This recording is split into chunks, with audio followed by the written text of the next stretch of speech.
క్షణక్షణం పోరాటం కనంకన్న ప్రజాపక్షం జనసనెట్ న్యూస్ కి స్వాగతం.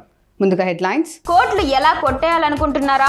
మదనపల్లె పట్టణంలో ప్రభుత్వ భూమిలో షెడ్డు వేసుకునే ఆ తర్వాత current bill, water connection bill తీసేసుకో. మధ్యలో అధికారులు వస్తారనే భయం అవసరమే లేదు. డబ్బు కొట్టు, ప్లానింగ్ పట్టు. ఇల్లు కట్టే, లీగల్ చేసేసి కోట్లు కొట్టే. లేటెందుకు? ఆలస్యం అమృతం విషం.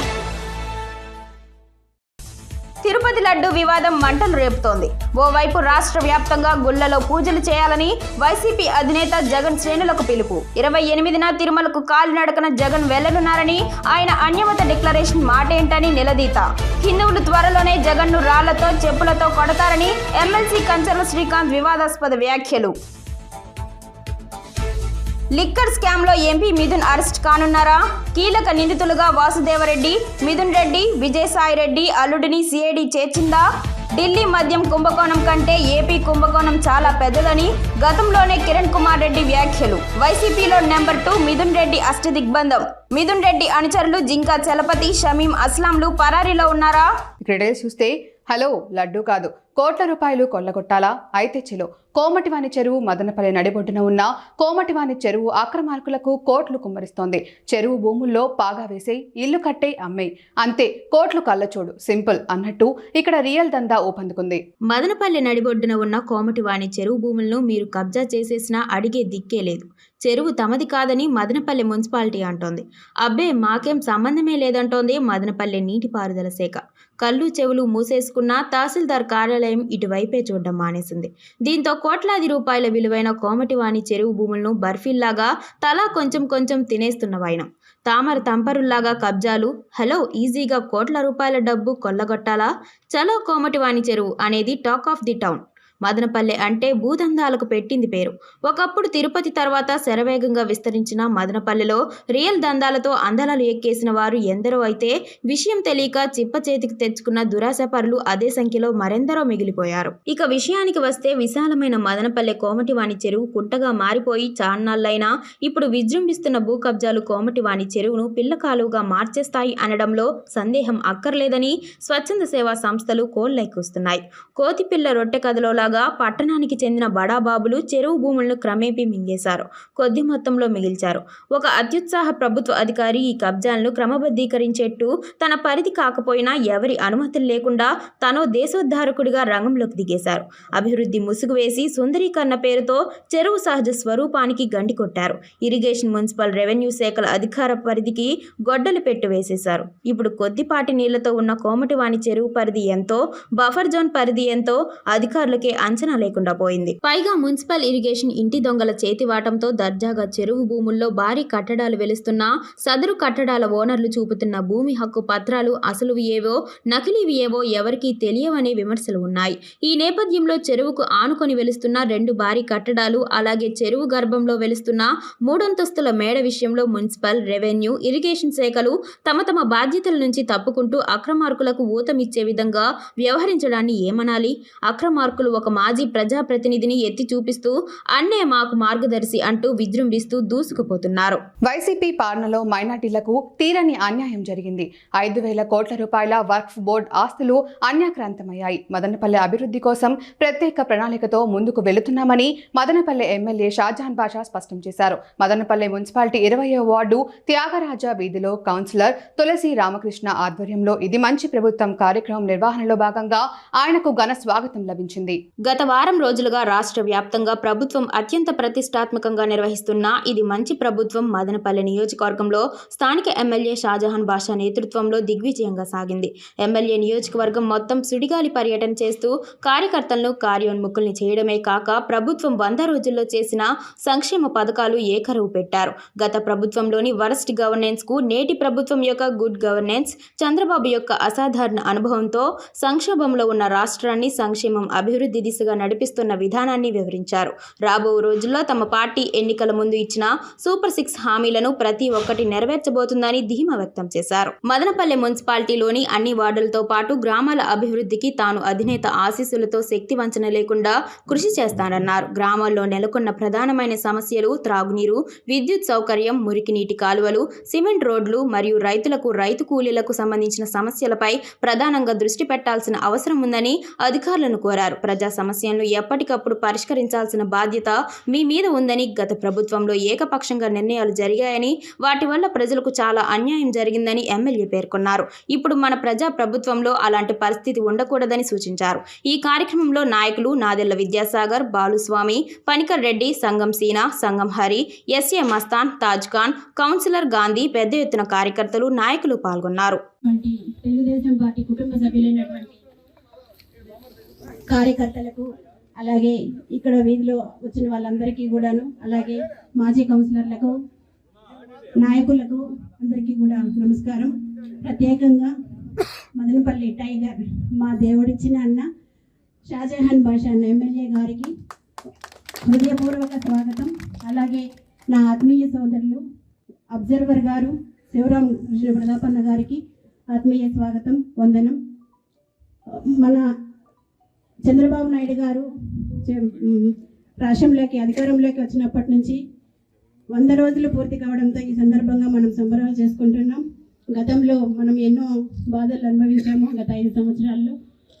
ఇప్పుడు 100 రోజుల కార్యక్రమం చేపట్టుకుంటున్నాము.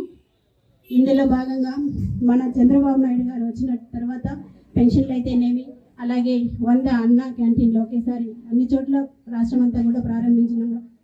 ఇలాంటివన్నీ కూడా ఎన్నో జరిగాయి. కాబట్టి ప్రతి ఒక్కరూ కూడా చంద్రబాబు నాయుడు గారికి అందరి తరపున నుంచి నేను కృతజ్ఞతలు తెలుపుకుంటున్నాను.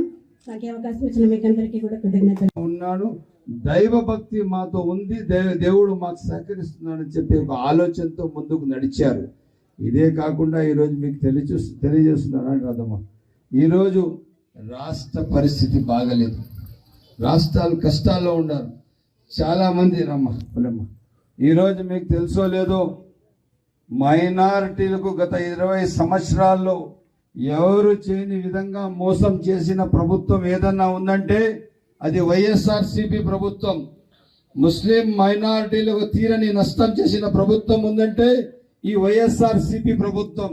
మీకు తెలుసో లేదో, 5 సంవత్సరాల్లో ఒక 2000 కోట్లు కూడా మీరు బడ్జెట్లో డబ్బులు ఇచ్చిన చరిత్ర జగన్మోహన్ రెడ్డిది. ఈ minority minister just for fun ఉన్నాడు, ఊరికే తమాష కోసం ఉన్నాడు. ఆ మినిస్టర్కి ఏ మాత్రం అర్హత లేదు. మినిస్టర్ వితౌట్ పోర్ట్ఫోలియో అంటే ఆ రోజు ఉన్న మైనారిటీ మినిస్ట్రీ. ఈ రోజు దానికి ఫండ్స్ లేవు, దానికి పూర్తి నిర్వీర్యం చేశారు. ఇది కాకుండా ముస్లిం మైనారిటీల వఫ్ ఆస్తులు దాదాపు 5,000 కోట్ల ఆస్తులు తినేసిన చరిత్ర వైఎస్ జగన్మోహన్ రెడ్డిది. ముస్లిం మైనారిటీలకు బడ్జెట్ ఇవ్వకుండా తీరని నష్టం చేసిన చరిత్ర వైఎస్ జగన్మోహన్ రెడ్డిది. అబ్దుల్ సలాం వాళ్ళు చేసిన అరాచకానికి తట్టుకోలేక రైల్వే ట్రాక్ మీద అతను, అతని భార్య, అతని పిల్లలు ఎక్కడన్నా తప్పుతారేమో చెప్పి చేతులు కాళ్ళు కట్టేసి ఆత్మహత్య చేసుకొని, మీరు మైనారిటీలకు చేసిన మోసానికి ఇది మీకు ఒక సవాల్గా, మీకు ఒక మెసేజ్గా ఇచ్చిన చరిత్ర అబ్దుల్ సలాంది. పలంనేరులో మిస్బా అనే ఒక పాప, ఆ పాపకు వైఎస్ఆర్సీపీ నాయకులు చేసిన అవమానానికి ముస్లిం మైనారిటీలకు చెందిన మిస్బా పాప బలి అయిపోయింది. తల్లిదండ్రులకు జరుగుతున్న అవమానాన్ని తట్టుకోలేక ఇంకా నేను బతికినంత కాలం. ఎల్లుండి తిరుమల శ్రీవారిని వైఎస్ జగన్మోహన్ రెడ్డి దర్శించుకోనున్నారు. దీంతో అటు టీడీపీ, ఇటు జనసేన నేతలు జగన్ తిరుమల యాత్రపై తీవ్ర స్థాయిలో కౌంటర్లు ఇస్తున్నారు. దీంతో ఆ యాత్ర వివాదంగా మారుతుందనే ప్రచారం జరుగుతోంది. ఈ తరుణంలో వైఎస్ జగన్మోహన్ రెడ్డికు కొత్త సమస్య వచ్చి పడింది. వైఎస్ జగన్మోహన్ రెడ్డి తిరుమల శ్రీవారిని దర్శించుకోవాలంటే అతను డిక్లరేషన్ పై సంతకం చేయాల్సిందేనని కూటమి నేతలు డిమాండ్ చేస్తున్నారు. బ్రిటిష్ హయాం నుంచే అన్యమతస్థులు ఎవరైనా శ్రీవారిని దర్శనం చేసుకోవాలంటే డిక్లరేషన్ ఫారంపై సంతకాలు చేసేటువంటి సాంప్రదాయం ముందు నుంచే ఉంది. వెంకటేశ్వర స్వామిపై తమకు గౌరవం, నమ్మకం ఉందని దర్శనానికి అనుమతించాలని ఆ ఫారంపై సంతకం చేయాలి. 1333 ముందు వరకు మహంతులు దీనిని పర్యవేక్షించేవారు. మరి తిరుమల డిక్లరేషన్ ఫారంపై వైఎస్ జగన్మోహన్ రెడ్డి సంతకం చేస్తారా లేదా అనేది చూడాల్సి ఉంది. లడ్డు వివాదం మొదలైన తర్వాత సీఎం చంద్రబాబు కూడా జగన్ పై ఇదే తరహా వ్యాఖ్యలు చేశారు. జగన్ అన్యమతస్థుడు కాబట్టి తిరుమలలో ఉన్న రిజిస్టర్లో సంతకం చేయాలని, కానీ ఆయన ఎప్పుడూ ఆ సాంప్రదాయం పాటించలేదన్నారు. గతంలో సోనియా గాంధీ, అబ్దుల్ కలాం కూడా సంతకాలు చేశారని, వారికంటే జగన్ గొప్పవారా అని ప్రశ్నిస్తున్నారు. ఈ వివాదం తర్వాత జగన్ తొలిసారిగా తిరుమల వెళ్తుండటంతో సీఎం చంద్రబాబు వ్యాఖ్యల్ని మరోసారి టీడీపీ నేతలు గుర్తు చేస్తున్నారు. జగన్మోహన్ రెడ్డి గారు ఏ రోజైనా సతీ సమేతంగా తిరుపతి తిరుమల దేవస్థానానికి ఏ రోజైనా వెళ్ళారా? మన సాంప్రదాయంగా బ్రహ్మోత్సవాలకి దంపతులు వెళ్ళి పట్టు వస్త్రాలు ఇస్తారు. ఆ విధంగా ఏ రోజైనా తన సతీమణిని తీసుకెళ్ళి పట్టు వస్త్రాలు ఏ రోజైనా ఆయన సమర్పించుకున్నారా? అంత ప్రతిష్ట కలిగినటువంటి గుడిని, అన్ని మహిమలు కలిగినటువంటి ఆ స్వామిని రాజకీయాల కోసం ఎవడన్నా అన్నం తినేవాడు బజారు లాగుతాడా? చంద్రబాబు నాయుడు భక్తుడా? నాకు 50 సంవత్సరాలు 40 సార్లు నేను తిరుపతి వెళ్ళా, 20 సార్లు గుండు కొట్టించుకున్నా, 15 సార్లు కింద నుంచి నడిచి వెళ్ళా. ప్రతి సంవత్సరం వెళ్తా. చంద్రబాబు నాయుడు ఎన్నిసార్లు గుండు కొట్టించుకున్నాడు అక్కడికి వెళ్ళి? వారు వయసులో చిన్నవారే కానీ మనసు మాత్రం పెద్దవాళ్లకే ఆదర్శం. తల్లిదండ్రులు ఇచ్చిన పాకెట్ మనీని పొదుపు చేసుకున్న ఆ చిన్నారులు పెద్ద మనసుతో విజయవాడ వరద బాధితుల కోసం మదనపల్లె యూత్ కరాటే క్లబ్ చిన్నారుల పాకెట్ మనీ నుంచి 22,250 రూపాయలు వితరణ చేశారు. సీఎం సహాయ నిధికి డీడీ తీసి ఎమ్మెల్యే షాజహాన్ బాషాకు అందజేశారు. దీంతో ఆ చిన్నారులని మాస్టర్ సురేష్ ని మనస్ఫూర్తిగా ఎమ్మెల్యే షాజహాన్ బాషా అభినందించారు. విజయవాడ వరద బాధితులను ఆదుకోవడానికి Madanapalle youth karate and sports association అధ్యక్షులు డాక్టర్ ఏఆర్ సురేష్ కరాటే చిన్నారుల చేతుల మీదుగా 22,250 రూపాయలు డీడీ ఎమ్మెల్యే షాజహాన్ బాషాకు అందజేయడం జరిగింది. చిన్నారులు దాచుకున్న పాకెట్ మనీ విజయవాడ వరదలతో సర్వం కోల్పోయిన బాధితులను ఆదుకోవడానికి ముందుకు రావడం సంతోషంగా ఉందని ఎమ్మెల్యే షాజహాన్ బాషా కొనియాడారు. యూత్ కరాటే విద్యార్థులు కరాటేలో చదువుల్లో ముందు ఉండటంతో పాటు సాటి మనుషులు బాధలో ఉన్నప్పుడు మేము సైతం మీకు అండగా ఉంటామని ముందుకు వచ్చి సహాయం చేయడం వారిలోని మానవత్వానికి నిదర్శనమని అన్నారు. Youth karate and sports association అధ్యక్షులు డాక్టర్ ఏఆర్ సురేష్ కరాటే ఇన్స్పెక్టర్లను, కరాటే విద్యార్థులు, వారి తల్లిదండ్రులను ఎమ్మెల్యే షాజహాన్ బాషా అభినందించారు. Youth karate and sports association అధ్యక్షులు డాక్టర్ ఏఆర్ సురేష్ మాట్లాడుతూ బాధితులను ఆదుకోవడానికి మనవంతు సహాయం చేద్దామని ఇచ్చిన పిలుపుకు కరాటే విద్యార్థులు ముందుకు వచ్చి 22,250 రూపాయలు ఇవ్వడం ఎంతో సంతోషంగా ఉందన్నారు. ఈ మొత్తాన్ని సీఎం రిలీఫ్ ఫండ్ కు డీడీ రూపంలో ఎమ్మెల్యే షాజహాన్ బాషాకు అందించడం సంతోషంగా ఉందన్నారు. ఈ కార్యక్రమంలో karate black belts T Maheshwar, S Mohammed Aiman, S Mohibul Rehman, S Kalesha Mastan, S Mohammed Umar, karate విద్యార్థులు మరియు వారి తల్లిదండ్రులు తదితరులు పాల్గొన్నారు. ఏ ఇష్యూ ఉన్నా నేను విన్నాను, నా చేతిని ఎంత సేవ చేస్తానని చెప్పి ఆలయాల అభివృద్ధి కానీ, పిల్లలకి కరాటే బ్లాక్ బెల్ట్ కానీ, సురేష్ అన్న మారిపోయారంటే సేవకు మారిపోయారు. అటువంటి మనిషి ఈరోజు మరొకసారి ఏదైతే విజయవాడ ఫ్లడ్ రిలీఫ్కి సీఎం గారికి 22,500 రూపాయలు 22,250 రూపాయలు ఫ్లడ్ రిలీఫ్ ఇస్తున్నారంటే ఒకసారి అభినందనలు తెలుపుకుంటూ తప్పకుండా వీళ్ళ ఆలోచనకు, వీళ్ళ సహాయానికి రాష్ట్ర ప్రభుత్వం మేము రుణపడి ఉంటామని తెలియజేస్తున్నాం. హిందూ మతం అంటే లెక్కలేని వైఎస్ జగన్మోహన్ రెడ్డిని ప్రజలు రాళ్లతో చెప్పులతో కొట్టే రోజు దగ్గరలోనే ఉంది. మాజీ TTD chairman Bhumana Karunakar Reddy family మొత్తం క్రిస్టియానిటీని పాటిస్తోంది. ఆయన కళ్ళబొల్లి ప్రమాణాలకు విశ్వసనీయత ఉండదు. తిరుమల కొండకు వచ్చే అన్ని మతస్థులు ఎవరైనా తమ క్లియరెన్స్ ఇవ్వాల్సిందేనని తెలుగుదేశం పార్టీ పట్టభద్రుల ఎమ్మెల్సీ కంచల్ల శ్రీకాంత్ వివాదాస్పద వ్యాఖ్యలు చేశారు. బి కొత్తకోట మండలం బడికాయలపల్లిలో ఇది మంచి ప్రభుత్వం కార్యక్రమంలో వైకాపా నేత మాజీ ముఖ్యమంత్రి వైఎస్ జగన్మోహన్ రెడ్డిపై విరుచుకుపడ్డారు. తిరుమల అంటేనే ప్రతి ఒక్క హిందువు యొక్క మానసికంగా ఎంతో అనుబంధంతో కూడుకున్న గుడి అని, ఈ రోజు జగన్మోహన్ రెడ్డికి తిరుమల తిరుపతి దేవస్థానంపై ప్రేమ పుట్టుకొచ్చిందని, బ్రహ్మోత్సవాల సమయంలో స్వామివారికి పట్టు వస్త్రాలు సమర్పించే సమయంలో ప్రతిసారి జగన్మోహన్ రెడ్డి ఒక్కడే వస్తున్నాడని, ఏ రోజు అయినా తన భార్యను తీసుకురాలేదని ఎమ్మెల్సీ శ్రీకాంత్ ప్రశ్నించారు. సాధారణంగా హిందూ సంప్రదాయంలో స్వామివారికి పట్టు వస్త్రాలు సమర్పించాలంటే భార్య భర్తలతో కలిసి రావాలని, చివరికి వెంకటేశ్వర స్వామి సెట్టింగ్ వేయించి ఏదో నలుగురికి తెలిసేలా ఆ విధంగా చేస్తున్నాడే తప్ప ఏనాడు జగన్మోహన్ రెడ్డికి తిరుమల విషయంలో విశ్వాసం లేదని, తిరుమల లడ్డు విషయంలో జగన్మోహన్ రెడ్డి అవినీతి జరిగిందని మేము చెప్పట్లేదని కేంద్ర సంస్థలు ఇచ్చిన రిపోర్టులోనే క్లియర్గా ఉందని తేల్చి చెప్పారు. కావాలనుకుంటే ఆర్డీఐ యాక్ట్ ద్వారా రిపోర్టుకు సంబంధించి సమాచారాన్ని జగన్మోహన్ రెడ్డి తీసుకోవచ్చని స్పష్టం చేశారు. నిస్సిగ్గుగా ప్రజలు 11 సీట్లు ఇచ్చినా అవన్నీ మరిచి ప్రజల బాగోగుల గురించి రాయకుండా అబద్ధాలని, అవాస్తవాలను వండి వార్చే విధంగా ఆయన పత్రిక నడపడం సిగ్గుచేటన్నారు. ప్రజలందరూ ప్రజలంతా గమనిస్తున్నారని, త్వరలోనే రాళ్లు చెప్పులతో కొట్టే రోజు దగ్గరలోనే ఉందని, ఆంధ్రప్రదేశ్ ముఖ్యమంత్రి హోదాలో నారా చంద్రబాబు నాయుడు ధైర్యం ఉంది కాబట్టే వాస్తవాలను, రిపోర్టులను ముందు ఉంచారని, వైకాపా నాయకులకు సవాలు విసురుతున్నామని, మీ వద్ద ఎటువంటి వాస్తవాలు ఉన్నా అవి తీసుకొని తిరుమల తిరుపతి దేవస్థానం వద్దకు రావాలని వైకాపా శ్రేణులకు పట్టభద్రులు ఎమ్మెల్సీ కంచర్ల శ్రీకాంత్ సవాల్ విసిరారు. తిరుమల దాని గురించి మాట్లాడాలంటే ఒక చిన్న ఎమోషనల్ సెంటిమెంట్. ఎందుకంటే నాకు కూడా ఇంటి దైవం మాకు వెంకటేశ్వర స్వామి. మేము ఆ గుడిలో ఇంత అపచారం జరిగిందంటే దానికే మాకు ఏదో మా ఇంట్లో ఒక ఇది ఇబ్బంది జరిగినప్పుడు అవమానంగా లేకపోతే ఇబ్బందిగా ఫీల్ అవుతాం. అట్లా ప్రతి ఒక్క హిందూ సోదరీమణులు అలాగే ఫీల్ అవుతారు. ఎందుకంటే తిరుమల తిరుపతి వెంకటేశ్వర స్వామి దేవస్థానం అనేది అంత మానసికంగా అనుబంధంతో కూడుకున్నటువంటి గుడి. అక్కడ ఈ రకంగా అపచారం చేసి ఈయన జగన్మోహన్ రెడ్డి గారికి ఈరోజు ప్రేమ వచ్చింది వెంకటేశ్వర స్వామి మీద. బ్రహ్మోత్సవాలకి ఆయన ఒక్కడే వస్తాడు, వాళ్ళ భార్యను తీసుకొని రారు. ఏ కార్యక్రమం జరిగినా గుడికే వాళ్ళ భార్యను తీసుకొని రారు. జనరల్గా హిందూ సాంప్రదాయంలో భార్యాభర్త ఇద్దరు కలిసి స్వామివారికి వస్త్రాలు సమర్పించడం కానీ ఇతర కార్యక్రమాలు చేయడం కానీ పూజా కార్యక్రమాలు కానీ చేస్తారు. ఈయన ఆఖరికి వాళ్ళ ఇంట్లోనే సెట్టింగ్ వేయించి వెంకటేశ్వర స్వామి గుడి సెట్టింగ్ వేయించి అక్కడేదో జనాల కోసం పబ్లిసిటీ కోసం పూజలు చేయడం తప్పిస్తే ఏ రోజైనా వెంకటేశ్వర స్వామికి వాళ్ళు భార్యాభర్తలు సతీ సమేతంగా వచ్చి అందజేశారా? నేను నిజంగా నీకు మన వెంకటేశ్వర స్వామి మీద విశ్వాసం, ఆయన మీద భక్తి ఉంటే నీకు కానీ నీ కుటుంబానికి కానీ ఏ రోజైనా ఆ విధంగా వచ్చారా? రాలేదు కదా. అక్కడే మీకు ఎంత విశ్వాసం ఏముందనేది అర్థమైపోతూ ఉంది. అట్లాగే అవినీతి జరిగింది, అవినీతి దాంట్లో కల్తీ జరిగిందనేది మేము చెప్పట్లేదు, సెంట్రల్ గవర్నమెంట్ ఇన్స్టిట్యూషన్స్ చెప్తున్నాయి. అదేమో దాచిపెట్టేది కాదు కదా. నువ్వు ఆర్టీఐ యాక్ట్ వేసి అడుగు, మేము చూపిస్తున్న ప్రతి కాపీ కేంద్ర ప్రభుత్వ సంస్థలు ఇచ్చిన ల్యాబులు ఇచ్చిన రిపోర్టులు చూపిస్తున్నాం. తప్పించుంటే నువ్వు ఆర్టీఐ కింద అడుగు, ఏం చెక్ చేశారు ఏం చేశారు తీసుకొని మాట్లాడు. అలా లేకుండా ఇంకా జరిగిన తప్పుని అంటే మనస్సాక్షి కూడా లేకుండా 11 సీట్లు వచ్చే విధంగా బుద్ధి చెప్పినా కూడా ప్రజలు ఇంకా నిస్సిగ్గుగా అబద్ధాలని అవాస్తవాల్ని వండి వార్చేటటువంటి మనస్తత్వం ఆయనది, ఆయన పత్రికకి ఉంది కాబట్టి చేస్తూ ఉన్నారు. ప్రజలందరూ గమనిస్తున్నారు.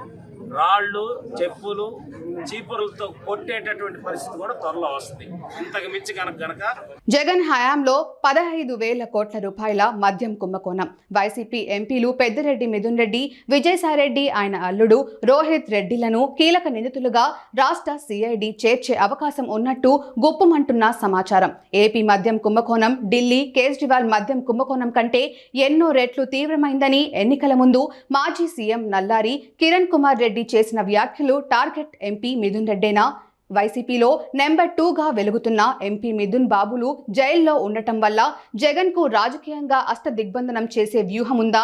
తన 40 ఏళ్ల రాజకీయ ఇండస్ట్రీలో ఎన్నడూ చవిచూడని ఘోర అవమానాలు, చేదు అనుభవాలు, రాజమండ్రి సెంట్రల్ జైలు జీవితం తర్వాత అధికారాన్ని దక్కించుకున్న వెంటనే ఇక రాజకీయ పరిపాలన, పొలిటికల్ అడ్మినిస్ట్రేషన్ చూస్తారని చంద్రబాబు వెల్లడించారు. దీనికి తోడు తన 4.0 పరిపాలన సరికొత్తగా ఉంటుందని కూడా నొక్కి చెప్పారు. చెప్పిందే తడవుగా జగన్ పరిపాలనలో జరిగిన విశృంఖల అవినీతి, విస్తుపోయే అరాచక భూ కబ్జాలను బాబు తెర మీదకు తెచ్చారు. జగన్ పాలన మీద శ్వేతపత్రాలు తెచ్చారు. ముఖ్యంగా గత జగన్ జమానాలో మద్యం గనుల సేకరణలో జరిగిన అవినీతి భాండాగారాన్ని బద్దలు చేసేకి ప్రత్యేక దర్యాప్తు చేయిస్తున్న చంద్రబాబు తన చేతికి మట్టి అంటకుండా అనుసరిస్తున్న వ్యూహాలతో జగన్ అండ్ కో విలువెల్లాడిపోతున్నారు. నాటి గనుల శాఖ అధిపతి వెంకటరెడ్డి, మద్యం శాఖ అధిపతి వాసుదేవరెడ్డితో పాటు రాష్ట్ర మినరల్ డెవలప్మెంట్ చైర్మన్ గా ఉన్న మదనపల్లెకు చెందిన గుండ్లూరు షమీం బేగం పరారులో ఉన్నారు. అంతటితో ఆగని వ్యవహారం. మదనపల్లి సబ్ కలెక్టర్ కార్యాలయం ఫైళ్ల దగ్ధం కేసులో నిందితుడిగా ఉన్న పెద్దిరెడ్డి అనుచరుడు జింకా వెంకటాచలపతి పత్తా లేకుండా పోయారు. ఈ నేపథ్యంలో జగన్ హయాంలో 15,000 కోట్ల రూపాయల మద్యం కుంభకోణం జరిగిందని ప్రధాన నిందితుడిగా ఎంపీ మిథున్ రెడ్డిని, అలాగే వైసీపీ మరో ఎంపీ విజయసాయి, ఆయన అల్లుడు రోహిత్లు కూడా మద్యం కుంభకోణంలో కీలక పాత్ర పోషించినట్టు కుంభకోణాన్ని విచారిస్తున్న రాష్ట్ర సిఐడి వీరందరినీ తగిన ఆధారాలతో అరెస్ట్ చేస్తుందనే వార్తలు సంచలనం సృష్టిస్తూ ఉన్నాయి. పార్లమెంటులో తమ ఎంపీల రాజీనామాలు, కీలక నేతల అరెస్టులతో వైసీపీ రాజకీయ భవితవ్యం మీద నీలి నీడలు పరుచుకుంటూ ఉన్నాయని ఆ పార్టీ అభిమానులు ఆందోళన చెందుతూ ఉన్నారు. వార్తలు ముగించే ముందు హెడ్లైన్స్ మరోసారి. కోట్లు ఎలా కొట్టేయాలనుకుంటున్నారా? మదనపల్లె పట్టణంలో ప్రభుత్వ భూమిలో షెడ్డు వేసుకునే, ఆ తర్వాత current bill, water connection bill తీసేసుకో. మధ్యలో అధికారులు వస్తారనే భయం అవసరమే లేదు. డబ్బు కొట్టు, ప్లానింగ్ పట్టు. ఇల్లు కట్టేయి, లీగల్ చేసేసి కోట్లు కొట్టేయి, లేటెందుకు, ఆలస్యం అమృతం విషం. తిరుపతి లడ్డు వివాదం మంటలు రేపుతోంది. ఓవైపు రాష్ట్ర వ్యాప్తంగా గుళ్లలో పూజలు చేయాలని వైసీపీ అధినేత జగన్ శ్రేణులకు పిలుపు. 28న తిరుమలకు కాలినడకన జగన్ వెళ్లనున్నారని, ఆయన అన్యమత డిక్లరేషన్ మాటేంటని నిలదీత. హిందువులు త్వరలోనే జగన్ను రాళ్లతో చెప్పులతో కొడతారని ఎమ్మెల్సీ కంచర్ల శ్రీకాంత్ వివాదాస్పద వ్యాఖ్యలు. లిక్కర్ స్కామ్లో ఎంపీ మిథున్ అరెస్ట్ కానున్నారా? కీలక నిందితులుగా వాసుదేవరెడ్డి, మిథున్ రెడ్డి, విజయసాయిరెడ్డి అల్లుడిని సిఐడి చేర్చిందా? ఢిల్లీ మద్యం కుంభకోణం కంటే ఏపీ కుంభకోణం చాలా పెద్దదని గతంలోనే కిరణ్ కుమార్ రెడ్డి వ్యాఖ్యలు. వైసీపీలో నెంబర్ 2 మిథున్ రెడ్డి అష్టదిగ్బంధం. మిథున్ రెడ్డి అనుచరులు జింకా చలపతి, షమీం అస్లాంలు పరారీలో ఉన్నారా? క్షణక్షణం పోరాటం, కనంకనం ప్రజాపక్షం. జనసైనిక్ న్యూస్ ఇంతటితో సమాప్తం. తిరిగి రేపటి బులెటిన్లో మళ్ళీ కలుద్దాం. అంతవరకు సెలవు. నమస్కారం.